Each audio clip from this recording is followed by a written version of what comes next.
when you understand the feeling or behavior of people, you will be able to come out with a product that people like, or you will be able to sell a product in large quantities.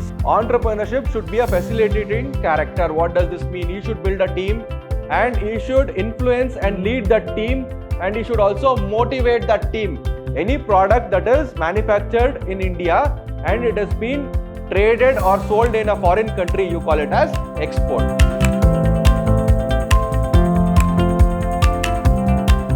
Hello everyone, this is Purna Chandra, Faculty, Department of Commerce and Management, Vidhyaashram. So we are dealing with the subject Entrepreneurship Development for 5th Sem BCom. So today will be your first session in Unit 1. So Unit 1 basically it is Introduction to Entrepreneurship.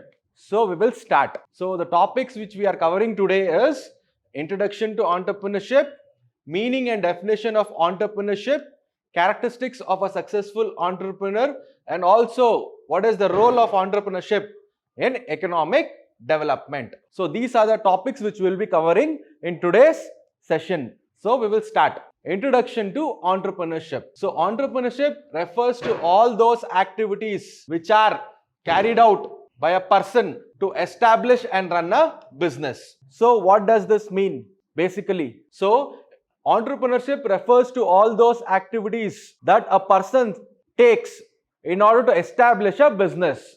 So activities can be, he comes out with a capital, that is he invests money in the business, and on top of that he takes certain risks and he comes out with an idea of producing a particular product or service which the people will like, and he will make sure that the product and service which he produces is liked by the customers, and he makes money by selling those products or service.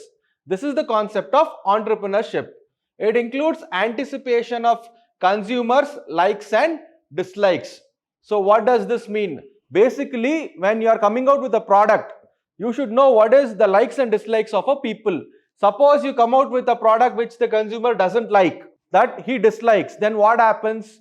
Obviously, he will not come forward to buy such products. So, and also you should also understand the feelings and behavior of people. What does this mean? So that is, when you understand the feeling or behavior of people, you will be able to come out with a product that people like, or you will be able to sell a product in large quantities. Like how? For example, it is time of festival. For example, whether it may be Eid, or it might be your Christmas, or it might be your Diwali. So what is the behavior of people during festivals? They want to buy new clothes. So you can encatch on this behavior and you can go for sale. That is, you can put it for discount, or you can go for concepts like sale promotion concepts like buy two get two free. So in order to increase your sales, this is feelings and behavior. Next is taste and fashion. What does this mean? So whatever product you are producing, it should be according to the taste and fashion of the people. For example, you are coming with an accessory, or you are coming with a clothing brand. Suppose you come out with any clothing brand which is outdated. In such a case, people will not come forward to buy a product which is outdated. So you should come out with a clothing brand that is in the latest trend or fashion. So that when you come out with a product or a outfit which is in trending today, or which is exactly in the latest fashion, then people will obviously come forward to buy it because they like it. So this is taste and fashion. Entrepreneurship is the ability of entrepreneur to access the risk and establish business which are risky. Obviously, you are investing money. That means you are undertaking certain amount of risk. Higher the investment, higher is the risk. This is called risk. So next we will go for characteristics of a successful entrepreneur. The first characteristics is facilitating character. An entrepreneur must build a team. He should build a team, keep it motivated, and provide an environment for individual growth and career development. That is, entrepreneurship should be a facilitating character. What does this mean? You should build a team, and he should influence and lead that team, and he should also motivate that team. And what happens is, he should maintain an environment where the workers working inside the organization, they get career development. This is called facilitating character. Next we go for self-confidence.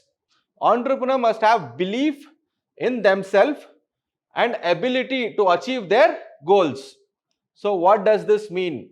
So you being an entrepreneur, if you are having confidence, then the employees or workers who are working below you will also have confidence. Suppose you being an entrepreneur, if you don't have confidence, then what happens? The workers who are working under you will also obviously not have confidence in your business. So to be a successful entrepreneur, you should have good self-confidence and you should be optimistic about your idea that it will work out for you. This is self-confidence. Work with vision and mission. What does this mean? An entrepreneur must be committed to the project with time horizon of 5 to 7 years. So what does this mean? That is, you will not become an entrepreneur overnight. You will have to spend a lot of years with hard work so that you come out with a product and you become successful. This is vision and mission. No 90-day wonders are possible. What is the meaning of this? That is, you cannot become a successful entrepreneur in days or weeks or months. You need hard work and dedication for longer duration of time. That is nearly 5 to 7 years. This is called work with vision and mission. Next, we go for the fourth characteristics, high degree of endurance. What does this mean? Success of an entrepreneur demands the ability to work long hours for sustained period of time. What does this mean? That is, you being an entrepreneur, you have to dedicate yourself 24/7. That is, you should sustain period of time. That is, it is not that you will work for one day and you will take rest for the next day. It is not like that. It is not like I will work hard for 2 months and I will go for a foreign trip for 2 months, let me relax. So what happens is, it is high degree of endurance. That is, you should be ready to work 24/7, 365 days a year to become a successful entrepreneur. This is the meaning. So next we go for troubleshooting nature. What does this mean? An entrepreneur must have an intense desire to complete task or solve a problem. Creativity is an essential ingredient. That is, business is not a simple thing. It is very complicated. So what happens? Problems keep on recurring. That is, problems keep on occurring. So what happens? You being an entrepreneur, you should have a troubleshooting nature. That is, you should be ready to solve any kind of problem that might arise during the establishment of a business or during the process of the business. This is called troubleshooting nature. Creativity is an essential ingredient. So in certain situations, you have to be very creative, out of the box, so that you solve those problems, you troubleshoot those problems effectively. This is troubleshooting nature. Next is initiative and enterprising personality. What does this mean? An entrepreneur must have initiative, accepting personal responsibility for actions, and above all, make good use of resources. What is the meaning of this? That is, you should be enterprising and initiative. You should have the energy, you should have the zeal, and you should be initiative. That is, for everything, you should be the first one to come forward. You should come out with new ideas, and you should also be enterprising. That is, you take certain actions to make good use of resources. That is, you don't want to waste your resources, that is your raw materials as well as your human resources. So you should be enterprising, and at the same time you should also take initiative for this purpose. So next is goal setter. So an entrepreneur must be able to set challenging but realistic goals. That is, you have to set certain goals which is very challenging. Like what? Suppose you are starting an enterprise now. So you should think big. Your goal should be very big. That is, for example, in another 5 years, I'll be able to make 5 crore of profit. So that is a challenging goal. So you can work hard to achieve that goal. So it is not that I'm starting a business now and I would like to make 1 lakh or 2 lakh in the next 5 years. That is not a challenging goal. So whatever goal you're setting, it should challenge you and you should be able to accomplish those goals. That is the characteristics of goal setter. Eighth one, calculated risk-taking ability. An entrepreneur must be a moderate risk taker and learn from any failures. What does this mean? So he should take a risk, but he should calculate the risk and then he should take. Just because you're starting a company, that doesn't mean you can invest in lots of crores initially. So what you have to do, you should take some calculated risk. Okay, let me invest in few lakhs, like 1 or 2 lakhs. Once things work out, let me increase the investment. Like from 2 lakhs, I'll increase it to 10 lakhs. Then I'll go to 20 lakhs. Then I will invest in crores. This is calculated risk-taking ability. So this is regarding your characteristics of a successful entrepreneur. So next is role of entrepreneurship in economic development. What does this mean? The first one is entrepreneurship promotes capital formation. What does this mean? So obviously, being an entrepreneur, you have to start with an initial investment. Capital is nothing but your initial investment. So here what happens is, you have to form the capital. So what you do, either you invest everything, or you will ask your friends to invest, or you will raise the investment from other people. So this is called entrepreneurship promotes capital formation. Here, how is capital formation helping the economic development is, people, they pool in their savings into your business and they get returns in the form of profit. So they are also getting money. They are simply not investing in your business. You are giving a part of your profit to those people. So there is economic development on the part of people in the society. Second one is large scale employment opportunity. What does this mean? Suppose you are starting your business and you are giving jobs, you are creating jobs to people in the society. So what happens? People get employment opportunity, they get salary, and they can make a living. This is called creates large scale employment opportunity. Promotes balanced regional development. What does this mean? So suppose, for example, you start a big hospital in a rural area to serve the people, or you start an education institution in a rural area. What happens? People in rural area, they get exposed to quality healthcare and quality education. So there is balanced regional development. So they don't have to come to cities in search of schools or colleges or any education institutions, and also they don't need to come for healthcare. They don't need to travel to different cities for healthcare. So being an entrepreneur, if you start a very good hospital in a rural area, you can lead to balanced regional development, and also you can start education institutions where the rural kids, they can study in their home village. So that is balanced regional development. Reduces concentration of economic power. What does this mean? So basically what it means is, suppose few people are only maintaining the market, that is, there is monopoly. A single producer is producing and all the people in the society are buying products from that single producer. So whoever it might be. So you being an entrepreneur, you also manufacture that product in your name. What happens? That monopoly is broken. So what is monopoly basically?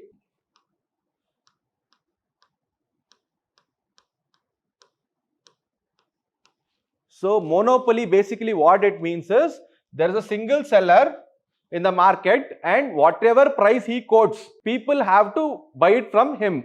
So that is called monopoly, and there is no competition for a person in monopoly. So when you being an entrepreneur, you also come out with products that is similar to the person who is in monopoly, then what happens? It reduces concentration of economic power with certain peoples who are doing monopoly. This is reduce concentration of economic power. So next is wealth creation and distribution. What is the meaning of this? So basically wealth creation and distribution is, when you are starting your own business, what you are doing, you are employing people to work in your business. So when you employ people to work in your business, you are giving them salary. Free of cost, no one will come and work. So here the wealth is distributed. That is, the wealth which has been centralized has been distributed. Suppose you are giving salary to your workers. For example, there are 100 workers in your factory. So for each worker, you are paying salary.